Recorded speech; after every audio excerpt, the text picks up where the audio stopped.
Good morning, world. New day, new vlog. It's negative 18 today. Sa ngayong umagang to, here in Canada. So talagang umuusok yung aking bibig. But, kailangan pa rin natin mag-vlog. Kasi medyo matagal-tagal na akong walang vlog. But anyway, for today's video, pag-uusapan natin ang panahon ng Canada. Last year, for how many years? 3 years na, 3 years na po kami actually.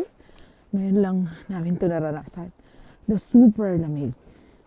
Last year hindi naman ganito. Ngayon, February na. Pero, negative 28, negative 30 ang panahon. Pero kailangan mo pa rin magtrabaho. Kasi, hindi tayo mabubuhay kung hindi tayo mag-work, di ba? And by the way, papunta po ako ng work ngayon. Papasok sa work. Kaya nagsasalita ako dito sa while walking. Kasi, at least, ma-share ko rin sa inyo ang labas or ang aking mga dinadaanan. Medyo super lamig talaga kasi tingnan mo. At yung snow okay lang eh. Yung wind kasi ang ano talaga sa'yo. Nagdadala ng lamig. Lalo na sa umaga. Pag tanghali medyo okay na din. Gabi, ayan na naman. Kaya walang masyadong outside activities talaga, hindi kakayanin. So, yung mga alaga ko naman, hindi ko na nilalabas kasi malamig talaga. Hanggang building lang kami, hanggang doon lang kami umiikot the whole day.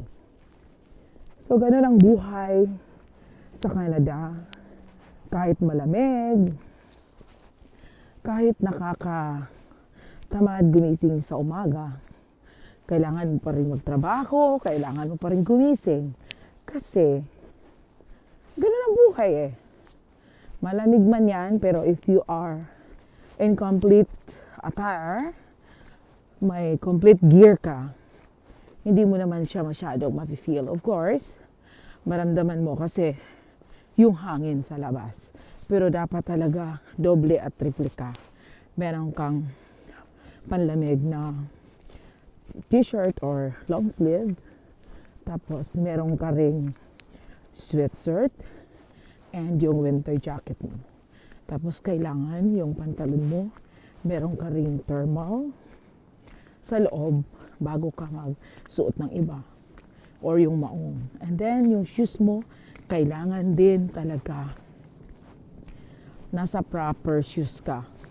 Especially on winter time. Tapos yung medyas mo, syempre, kailangan makapal. Ganun po ang sikreto para hindi mo naman masyadong maramdaman. Pasensya na po yung bunga ako kasi super lamig talaga. Tuloy natin ito sa loob.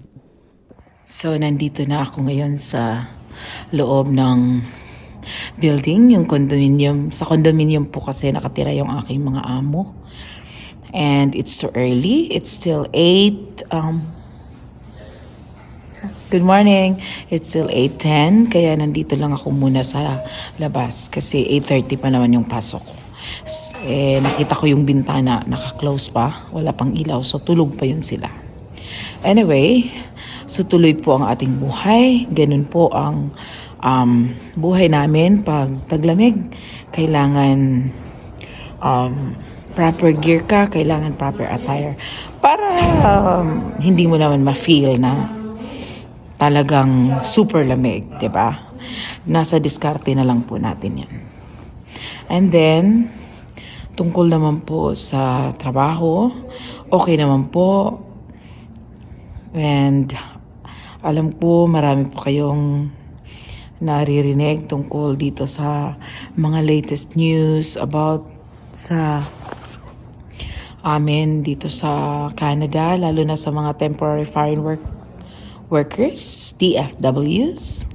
And meron po akong nakahandang vlog about dyan. Especially sa akin as a nanny. Sa ngayon, we are expecting sana this March 2026 na mag-open yung pathway na yon, pero hindi po yun natuloy at hindi pa mag-open or hindi pa matutuloy kasi nag-order po ang immigration na i-pause muna or i-stop. So, hindi talaga natin alam ang mga pangyayari, pero we are still praying na ma-okay naman sana yun in God's perfect timing. So, since naka-close po yun, hindi naman pwedeng tumigil din tayo sa paghanap buhay. Hindi naman pwedeng tumigil din ang buhay natin. So, tuloy pa rin. And we are still looking forward na it will open soon, not early this 2026. Pero hopefully, mag-open siya 26 or 27. Bago siguro mag-expire yung aming mga permits, hopefully. And positive kami na mag-open din yun someday. Marami namang mga pathway kaming tinitingnan. We are not closed on one pathway only or dalawa. Naghahanap din kami ng mga paraan. Alam ni Lord yun kung saan kami pwede at saan na makakakuha kami ng inaasam-asam naming PR. So, we will have to surrender everything to God kung ano ba talaga ang plano niya. May mga plano kami, pero syempre, yung will pa rin niya ang masusunod, diba? Kasi gano'n naman talaga eh. Mag-plan lang tayo, but at the end of the day, si Lord pa rin ang mag-approve. Kaya lahat po ng ating mga plans, we will have to surrender it to them. So, pasensya na sa aking vlog today. It's just a mixed vlogs. Kung ano-ano lang po ang nasa isip ko.